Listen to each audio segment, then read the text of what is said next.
அகிலம் நியூஸ் உறவுகளுக்கு வணக்கம். அகிலம் நியூஸின் மதிய நேர பிரதான செய்தி அறிக்கையில் முதலில் தலைப்புச் செய்திகள். மக்களின் பாதுகாப்பு தொடர்பில் அரசாங்கத்திடம் கோரிக்கை விடுத்துள்ள கர்தினால்.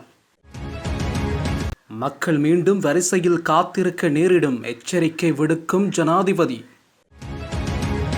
விலை குறைப்பு தொடர்பில் விவசாய அமைச்சு வெளியிட்டுள்ள அறிவிப்பு. அரசாங்கத்தால் முடக்கப்பட்ட 900 வங்கிக் கணக்குகள். தேசிய அடையாள அட்டைக்காக விண்ணப்பம் அனுப்பியவர்களுக்கான அறிவிப்பு. முன்னாள் அமைச்சர் பௌசிக்கு 2 வருட கடூழிய சிறை தண்டனை. கொழும்பில் விடுதிக்குள் ஏற்பட்ட மோதல், ஒருவர் கொலை, பல்கலைக்கழக மாணவர் கைது. நாட்டில் கடந்த 24 மணித்தியாலங்களில் நீரில் மூழ்கி பலர் பலி. பரீட்சை பெறுபவர்கள் தொடர்பில் வெளியான முக்கிய தகவல். யாழில் கடமையின் போது ஆடையின்றி உறங்கிய போலீஸ் கான்ஸ்டபிள். தொடர்வன விரிவான செய்திகள். நீதித்துறையை விமர்சிக்கும் வகையில் அரசாங்கம் அண்மையில் வெளியிட்ட அறிக்கையால் தாம் மிகுந்த மன உளைச்சலுக்கு உள்ளாகியுள்ளதாக கொழும்பு பேராயர் கர்தினால் மல்கம் ரஞ்சித் தெரிவித்துள்ளார். நீதிமன்றங்களின் செயற்பாடுகளில் யாரும் தலையிட வேண்டாம் என்றும் அவர் கோரியுள்ளார். நீதிமன்ற சுதந்திரத்தின் அடிப்படையில் நீதிமன்றத்திற்கு வரும் வழக்குகளை விசாரித்து முடிவெடுக்கும் முழு சுதந்திரம் நீதிபதிகளுக்கு உள்ளது. எனவே ஒரு நீதிபதி ஒரு வழக்கை நடத்துவது அல்லது முடிவெடுப்பதில் எந்த வெளியாரும் அரசாங்கமோ அல்லது வேறு விதமாகவோ தலையிடவோ அல்லது குறுக்கிட முயற்சிக்கவோ கூடாது என்று கர்தினால் ரஞ்சித் அறிக்கை ஒன்றில் கேட்டுள்ளார். அண்மையில் தங்களுக்கு பாதகமான சில தீர்ப்புகளை வழங்கிய நீதிபதிகளை விமர்சித்து அரசு வெளியிட்ட அறிக்கைகள் தம்மை மிகவும் கவலையடைய செய்துள்ளதாக கர்தினால் குறிப்பிட்டுள்ளார்.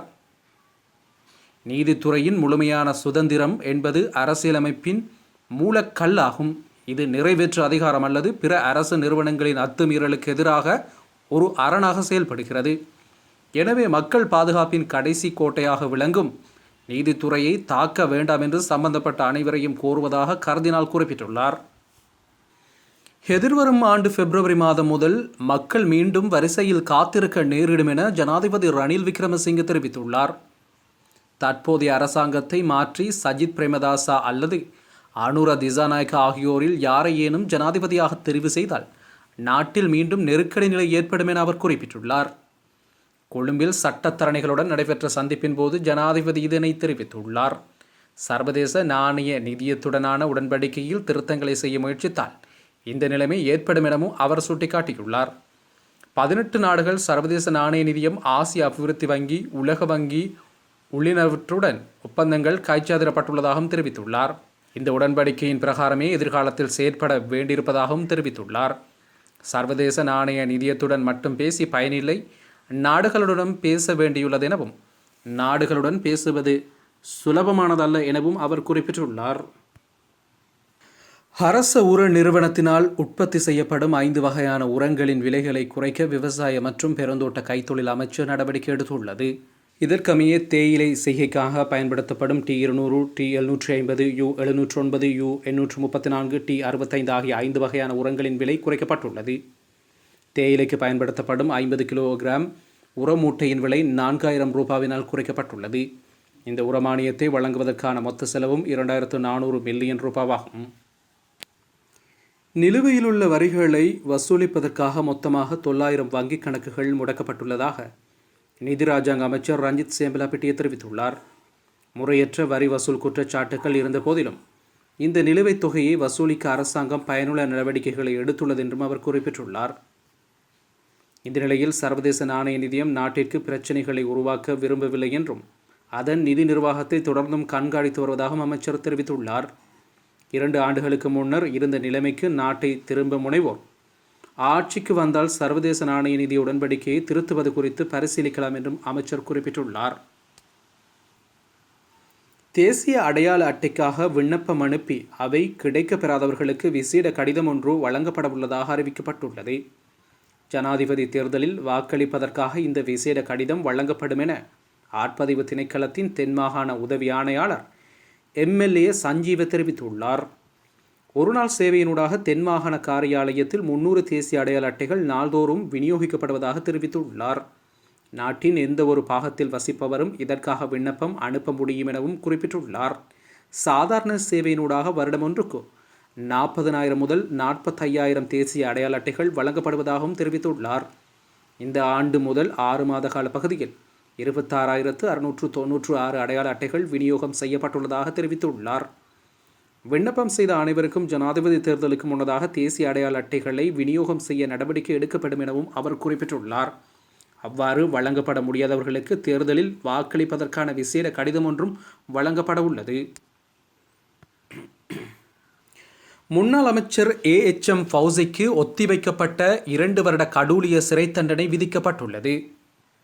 அதனை 10 வருட காலத்திற்கு ஒத்திவைப்பதற்கு கொழும்பு மேல் நீதிமன்ற நீதிபதி நவரத்ன மாரசிங்க இன்று உத்தரவிட்டுள்ளார்.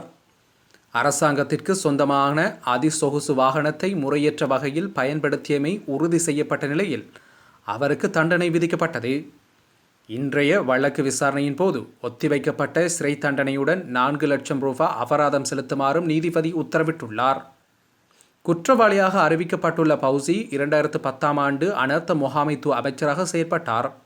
இதன்போது அமைச்சின் செயற்பாடுகளுக்கு நெதர்லாந்திலிருந்து சுமார் 2 கோடி ரூபாய் பெறுமதியான சொகுசு வாகனம் வழங்கப்பட்டது. எனினும் பௌசி குறித்த வாகனத்தை தனது தனிப்பட்ட பாவனைக்காக பயன்படுத்துவதை ஏற்றுக்கொண்டுள்ளார். நீதியமைச்சு வாகனத்தின் பராமரிப்புக்காக சுமார் 10 லட்சம் ரூபாய் பணம் செலவழித்தமை போன்ற 4 குற்றச்சாட்டுகளின் கீழ் சட்டம் அதிபரால் ஒதுக்கப்பட்டுள்ள வழக்கு இன்று விசாரணைக்கு எடுத்துக்கொள்ளப்பட்டது. இதன்போது தனக்கு எதிரான குற்றச்சாட்டுக்களை அவர் சட்டத்தரணிகளூடாக ஏற்றுக்கொண்டமை குறிப்பிடத்தக்கது. மருதானை தேவநம்பியதிஸ்ஸ மாவட்டத்தில் உள்ள தங்கும் விடுதியில் வர்த்தகர் ஒருவரை இரும்பு கம்பியால் அடித்து கொலை செய்த சம்பவம் தொடர்பில் தனியார் பல்கலைக்கழக மாணவர் ஒருவர் கைது செய்யப்பட்டுள்ளார். கொழும்பிலுள்ள தனியார் பல்கலைக்கழகத்தில் கல்வி கற்கும் 19 வயது மாணவன் மருதானை போலீசாரால் நேற்று முன்தினம் கைது செய்யப்பட்டுள்ளார். குறித்த மாணவன் வெளிமடை பிரதேசத்தைச் சேர்ந்தவர் எனவும் உயிரிழந்த 44 வயதுடைய வர்த்தகர் தொடர்பில் தகவல்கள் எதுவும் இதுவரை வெளியாகவில்லை எனவும் போலீசார் தெரிவித்துள்ளனர். நாட்டில் கடந்த 24 மணித்தியாலங்களுக்குள் நீரில் மூழ்கி 7 பேர் உயிரிழந்துள்ளதாக போலீசார் தெரிவித்துள்ளனர். போகமுவ தெதுரோயாவில் நேற்று பிற்பகல் நீராடச் சென்ற 9 மற்றும் 5 வயதுடைய 2 ஆண் பிள்ளைகளும் அவர்களுடைய தாயும் நீரில் மூழ்கி உயிரிழந்துள்ளனர். தற்போது அவர்களின் சடலங்கள் கண்டெடுக்கப்பட்டுள்ளதாகவும் போலீசார் தெரிவித்துள்ளனர். இதேவேளை மாரவில குருசா தேவாலயத்திற்கு அருகில் கடலில் நீராடிக் கொண்டிருந்த இளைஞனும் நீரில் மூழ்கி உயிரிழந்துள்ளார். இலுப்பத்தீவில் தோட்ட வேலை செய்து கொண்டிருந்த 65 வயதுடைய ஒருவரும் நீரில் மூழ்கி உயிரிழந்துள்ளார். மேலும் இத்தேபான மேல் கந்தய கிரள பிரதேசத்தில் உள்ள அத்தவெதுன்வெவ நீர்க்குளியலில் குளிப்பதற்கு சென்ற 2 பொது சுகாதார பரிசோதகர்களும் நீரில் மூழ்கி உயிரிழந்துள்ளதாக போலீசார் தெரிவித்துள்ளனர். பரீட்சை திணைக்களத்தில் உள்ள தகவல்கள் தொழில்நுட்ப அதிகாரிகளை வேறு நிறுவனங்களுக்கு மாற்றுவதால் பரீட்சை பெறுபவர்களை வெளியிடுவதில் தாமதம் ஏற்பட வாய்ப்புள்ளதாக பரீட்சை திணைக்களத்தின் உயர் அதிகாரி ஒருவர் தெரிவித்துள்ளார். இவ்வாறு இடமாற்றம் பெற்ற அதிகாரிகள் பரீட்சை திணைக்களத்தில் 10 தொடக்கம் 15 வருடங்கள் பணிபுரிந்த அனுபவமிக்கவர்கள் எனவும் இவர்களை இடமாற்றம் செய்ய வேண்டாம் என பொது நிர்வாக அமைச்சிடம் கோரிய போதிலும் உரிய தீர்வு கிடைக்கவில்லை எனவும் அதிகாரி குறிப்பிட்டுள்ளார். எனவே இவர்களுக்கு பதிலாக வந்த புதிய அதிகாரிகள் சில விடயங்களை கற்றுக்கொள்ள சில நாட்கள் ஆகும் என்றும் அதுவரை பரீட்சை பெறுபவர்கள் தாமதமாகலாம் என்றும் அவர் தெரிவித்துள்ளார். யாழ்ப்பாணத்தில் கடமையின் போதும் மதுபோதையில் வீடொன்றின் முன் நிர்வாணமாக உறங்கிக் கொண்டிருந்த கான்ஸ்டபிள் ஒருவரை ஊர்காவற்துறை போலீசார் கைது செய்துள்ளதாக தெரிவிக்கப்படுகின்றது. நேற்று முன்தினம் இரவு புங்குடுதீவு மடத்துவெளியில் அமைந்துள்ள கடற்படை சோதனைச் சாவடியில் மதுபோதையில் குறித்த போலீஸ் உத்தியோகத்தர் நின்றிருந்தார்.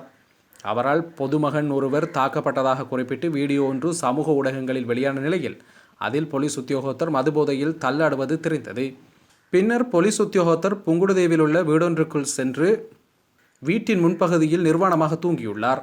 தகவல் அறிந்து அங்கு சென்ற போலீஸ் உத்தியோகத்தர்கள் அவரை நெருங்கியதும் எழுந்த சந்தேக நபர் தனது சீருடையை விட்டுவிட்டு ஓடியுள்ளார்.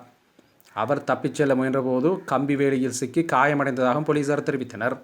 அதேவேளை பொதுமகன் ஒருவரை தாக்க அவரிடம் லஞ்சம் கோரிய குற்றச்சாட்டில் குறித்த போலீஸ் உத்தியோகத்தரால் சேவையிலிருந்து இடைநிறுத்தப்பட்டுள்ளமையும் குறிப்பிடத்தக்கது.